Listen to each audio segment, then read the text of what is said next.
All right, everyone, hello and welcome back to another video here with Holy Awakening and Thunder Dragon Neigong. Today we're going to be continuing in our article series on the 8 limbs of Patanjali, the Ashtanga.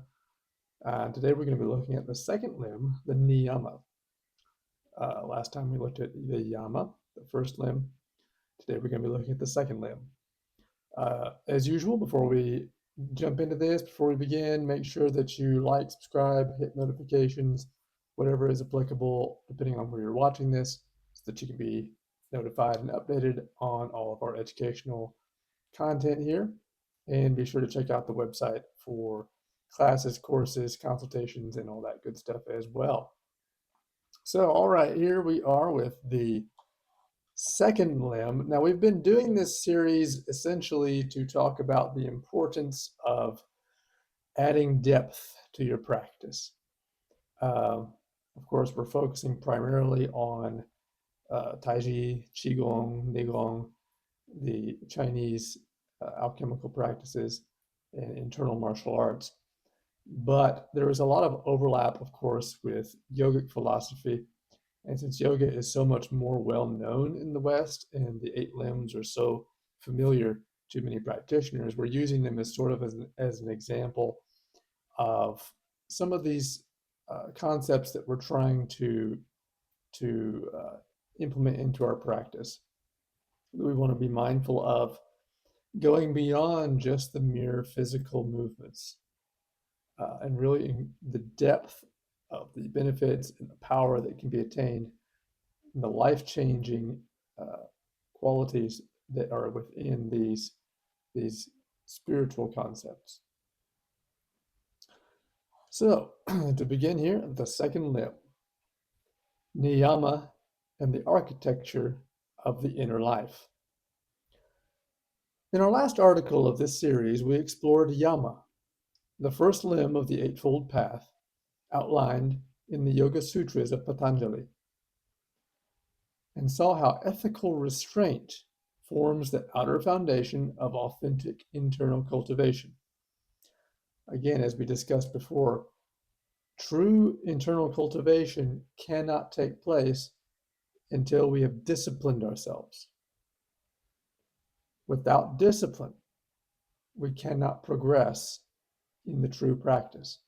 This is one of the most important things for modern practitioners to hear, because so often the people who get involved in these practices are, let's say, not big fans of being disciplined and being structured. So many just want to be airy fairy and float around and just do whatever you feel. And that's not going to get you anywhere. These are structured systems for a reason. They've been this way for thousands of years. And it's for a purpose to lead you step by step to a specific endpoint. And if you don't have the discipline to take those steps to refine yourself, then all the practice in the world is going to do you very little good. So in this installment, we look at the second limb, known as Niyama. If Yama governs how we relate to the world around us, then we see that Niyama governs how we relate to the world within us. Together, these two limbs form the moral and psychological bedrock upon which all deeper practice rests. Without them, posture and breath remain mechanical, simply stretching and just basic calisthenics is all it is, unless we have these other principles incorporated with it. With them, practice becomes alchemical. The niyamas are 5 internal observances, disciplines that refine the inner climate of the practitioner. They cultivate stability, clarity, and receptivity. In contrast to the outward-facing yamas, niyama is intimate. It asks, what is the condition of your inner house? So we looked before at how we are to conduct ourselves outwardly. Now let's take a look at some of the core principles for inward conduct. Number one, Saucha, which is purity and cleanliness. Very important. Saucha refers to cleanliness or purity of body, mind, and environment. You cannot cultivate in a filthy space. You cannot build power, build our energy, and refine it and purify it in a filthy body. At the physical level, this includes hygiene, nutrition, and maintaining orderly surroundings. In Qigong and Taijiquan, we recognize immediately how much our environment affects our state. A cluttered, chaotic space unsettles the mind. A clean and simple space invites stillness. But Saucha extends further. It includes mental purity. What do we dwell on? What do you think about all day? What media do we consume? What do you watch? What do you listen to? What conversations do we repeatedly entertain? How do you speak? Which is a reflection of how do you think? What emotional patterns do we reinforce? The mind is like a field. Whatever we plant grows. If we continually feed it agitation, comparison, resentment, distraction, or disordered notions, that becomes our internal atmosphere. In a world in which we are constantly bombarded by mind rot and perversion of natural law, Saucha is all the more vital to practice carefully. So think about this. We cannot properly cultivate if we are in a filthy environment, if we are in a filthy vessel, if our thoughts are filthy, that they cannot be stilled and purified and refined. This is a major problem for people who are addicted to physically junk foods, processed foods, sugars, chemicals, uh, things like, of course, all manner of drugs, uh, marijuana, nicotine, alcohol, whatever it might be. All of these things interfere with our body's natural equilibrium, our body's natural function. And of course, they have to be set aside. Not only these things, but caffeine as well. We have to set this aside. No stimulants. This is one thing that is very important, particularly in the alchemical practices, in the systems that I teach, and the systems that I've trained in. My teachers are very staunch about this. Absolutely no stimulants, because it interferes with your body's own natural energetics. This is something that people have a huge problem with, because virtually everyone is hopelessly addicted to these things, one or more of these things. It's one of the prerequisites that I have for students even beginning to train or wanting to go toward the path of the higher practices, is first off, you've got to clean out all the garbage from your body. No junk food, no poisons, no chemicals, no drugs, none of it. Clean, purified water, clean, organic, real food, and that's it. This is something that, honestly, even more so than the practice itself, is often one of the biggest hurdles that people have, is just getting rid of this garbage and the filth that's in their diet and purifying the body in this way. Now, beyond that, we have purity of mind. What do we think about all day? Many people are hypersexualized.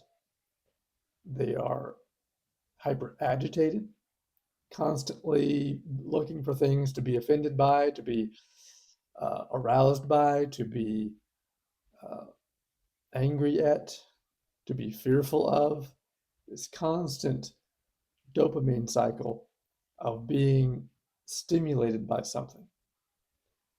And this is another thing that has to go, because just like the drugs and the chemicals agitate the energy of the body so that it cannot settle, so that it cannot be purified, so too this attachment to dopamine hits, this attachment to excessive stimuli, whatever it might be, stirs up the energy so that it cannot settle and cultivation cannot begin.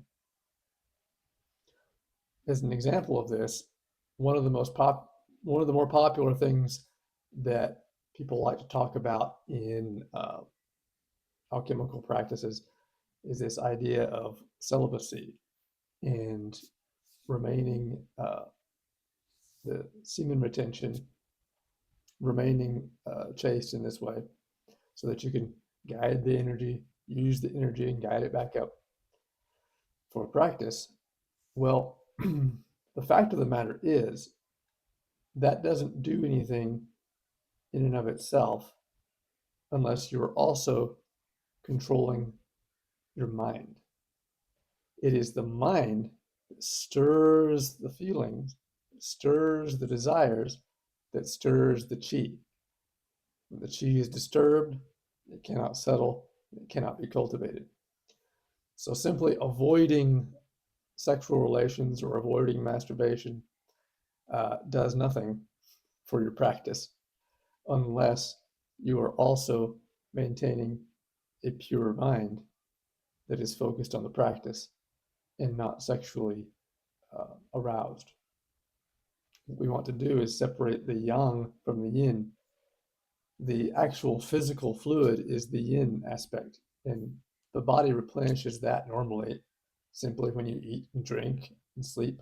The body will replenish that. That's of no use, that's of no value. It's the yang aspect, the spark, the essence, that must be extracted and cultivated. And that is dependent on your mental intent, not physical restriction or restraint. So just being around situations where you're constantly stirred up and agitated, the chi cannot settle, and you'll have a very difficult time trying to cultivate. This is the importance of stilling the mind, focusing the mind, purifying the mind, getting the junk and toxins out of the mind just the same way as we get it out of the body, so that we can practice effectively. Energetically speaking, purity allows for smooth circulation. Turbulent thoughts create contraction. Contraction obstructs flow, and obstruction limits development. Saucha is not about sterile perfection. It is about removing what pollutes clarity. That's the important thing that we're getting at.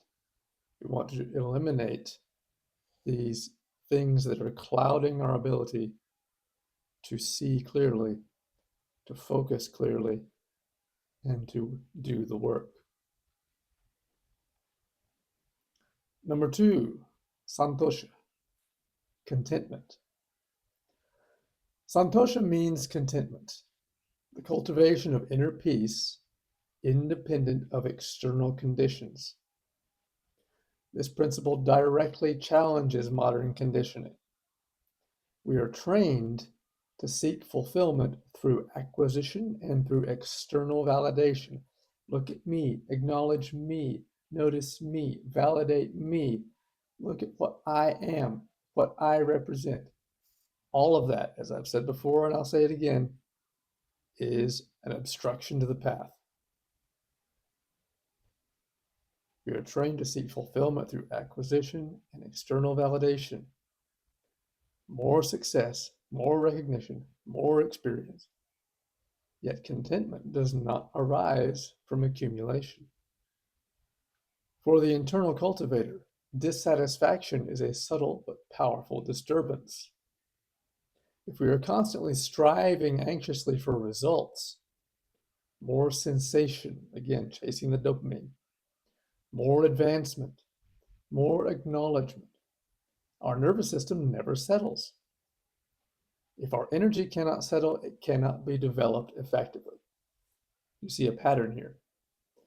All of these things obstruct the path because they disturb our natural energy flow, the natural function of our minds and bodies, which needs to be harmonious and at peace so that it can settle. In Taijiquan, true relaxation requires trust.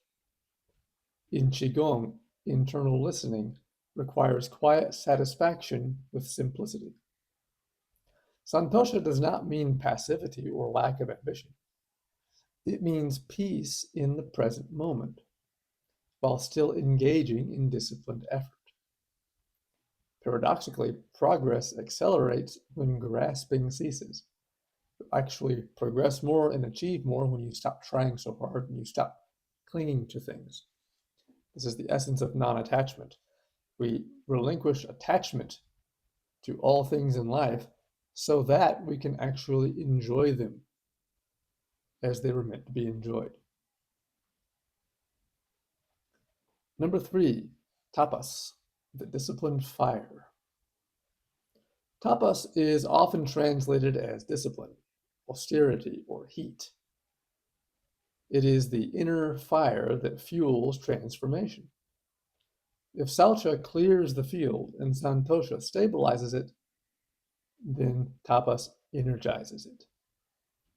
Tapas is the willingness to practice consistently, to maintain habits when motivation fades, to endure temporary discomfort for long-term growth, to refine weaknesses without complaint.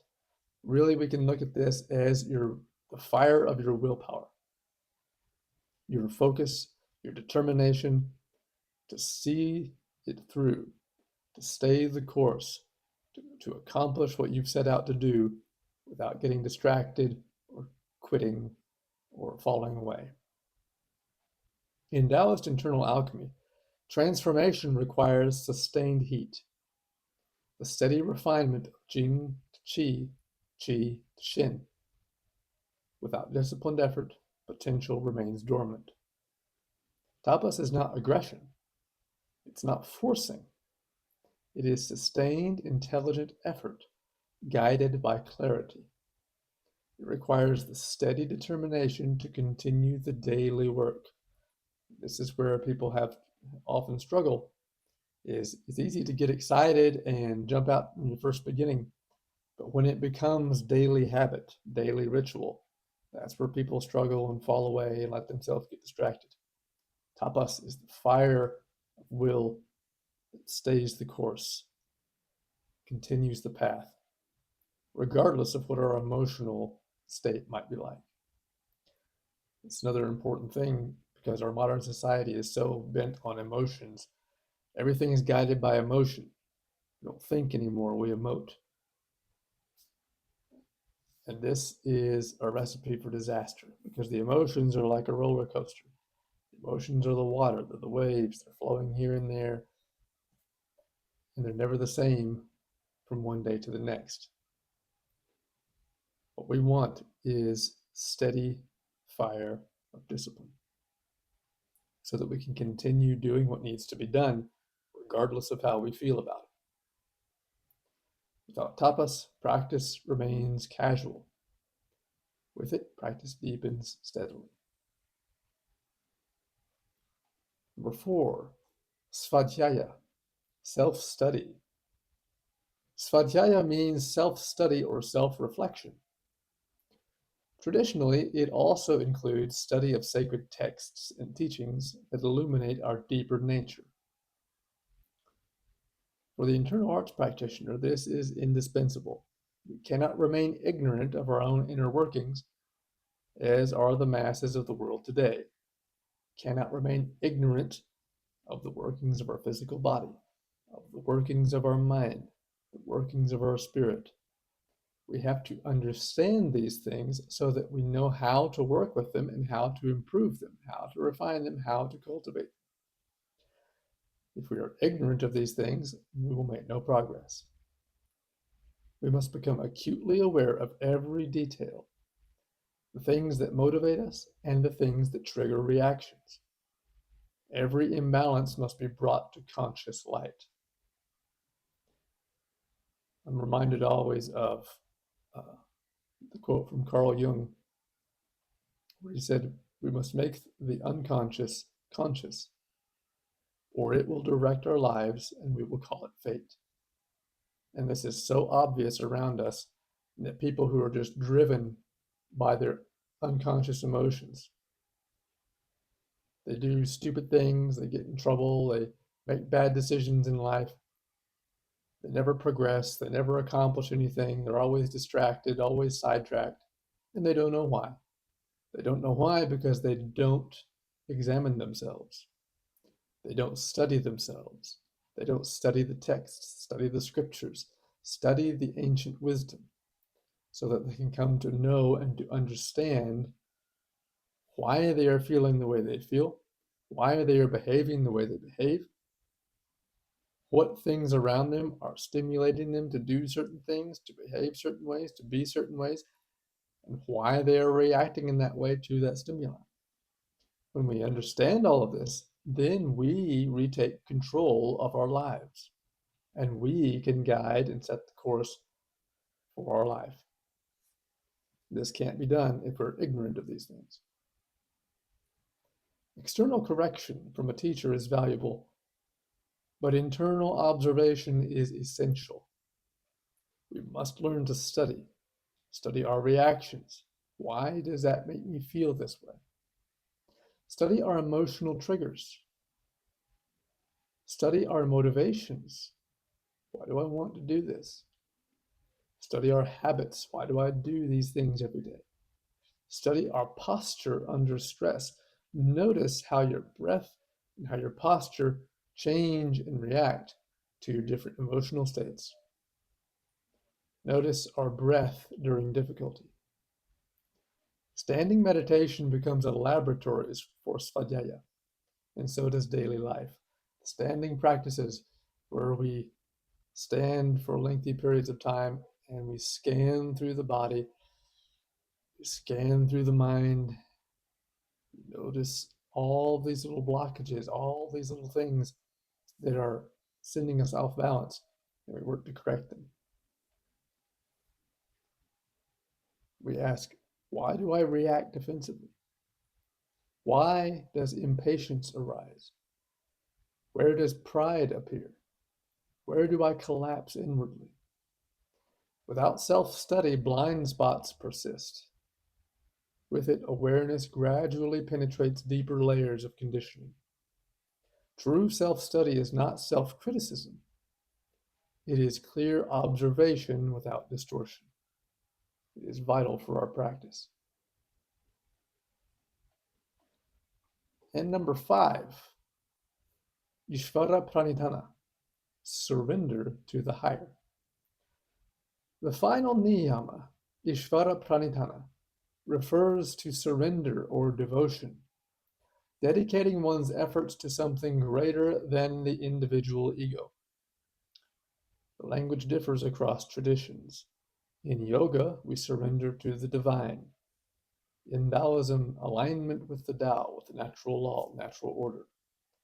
In Christianity, it's submission to the will of God. In more universal language, it is dedication to truth and to the greater good. Why is this essential? Because ego-driven practice eventually becomes self-limiting. If cultivation is pursued solely for personal power, prestige, or superiority, subtle tension will infiltrate the work. That tension blocks the deeper states of release that are required for genuine transformation. We practice in Taijiquan the concept of sung, release, fang sung in our movement. Everything becomes soft, release, and let go. And the more we release and let go, the more power will flow. If we hold on to things that create tension, then we will necessarily be limited in how far we can go. And this is true as well of people who are pure self-centered, narcissistic materialists, and people who understand that the universe is of divine origin and that we are here for a purpose, for a higher good than what we can construct for ourselves. Surrender softens contraction. It allows effort without attachment. It allows discipline without pride. It allows development without distortion. In advanced Taijiquan, we speak of investing in loss. In meditation, we speak of letting go. Ishvara Pranidhana is the ultimate expression of this principle, offering the fruits of practice beyond oneself. The inner environment and internal alchemy. When we practice Yama and Niyama together, a pattern emerges. Yama stabilizes our outward behavior, and Niyama refines the inward atmosphere. Only when these are established does posture, the asana, and breath, pranayama, become fully effective. We've talked about in past videos about how most people just do the postures and the breath and they leave it at that and they go live their lives however they want. This is ineffective practice. Sure, you'll get the basic benefits that you'd get from any other calisthenics and stretching. But if you want the real power that these practices have to offer, you have to discipline yourself, purify yourself, and be dedicated to the practice. That requires personal refinement. Imagine building a furnace for alchemical refinement. Yama constructs the outer walls. Niyama regulates the internal climate. Tapas provides the heat, the will. Svadhyaya monitors that transformation. Surrender prevents distortion. Without this structure, energy practices may improve health, but they will not reliably produce profound internal change, what we seek on the alchemical path. Integrating Niyama into Qigong and Taijiquan. For practitioners of Qigong and Taiji, the application becomes clear. Do I maintain clarity in my environment, in my thinking? Can I remain content while progressing steadily? Is my discipline consistent, even when unseen, when I'm by myself? Do I reflect honestly on my internal state?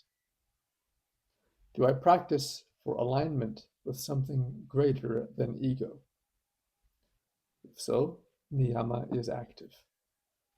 As we proceed in this series, we will soon examine asana and pranayama, not as isolated techniques, but as structural components resting upon this ethical and psychological foundation. Only when the inner life is ordered can the body truly relax. Only when the mind is stable can energy be refined. And only when ego softens can transformation unfold. So you see the importance of taking these step by step. These ancient systems are structured for a reason. The more we align ourselves to that structure and we follow it step by step, the better our results will be. So that's all for this video. We'll see you again next time as we continue in the series. As always, as I said before, make sure you like, subscribe, hit the notification, and check out our website, all the links below for further education, information, classes, courses, consultations, and all of that good stuff. Until next time, we'll see you. Take care.